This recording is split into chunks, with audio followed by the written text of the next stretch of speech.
அஸ்ஸலாமு அலைக்கும் வரஹ்மத்துல்லாஹி வபரகாத்துஹு.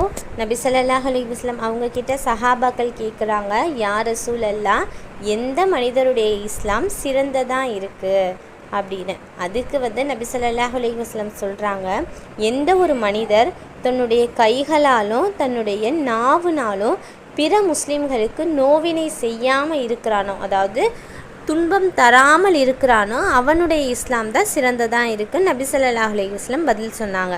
இதில் முதல்ல தன்னுடைய நாவுனால துன்பம் தராமல் இருக்கிறது, அதாவது பிறர் மனசு புண்படும்படியாக பேசுவது, அவங்களோட செயல்களை வச்சோ அவங்க வாழ்க்கை முறையை வச்சோ அவங்களுடைய உடல் அமைப்பை வச்சோ அவங்கள பரிகாசம் செய்வது, அதாவது கேலி கிண்டல்கள் செய்வது, அது அவர்களுக்கு நோவினை தரக்கூடியதாக இருக்குது. அதே மாதிரி ரெண்டாவது, கைகளால் நோவினை செய்யக்கூடாது, அதாவது அவங்கள அடிக்கிறது, தள்ளி விடுறது, இந்த மாதிரி செயல்களை மேற்கொள்ளக்கூடாது.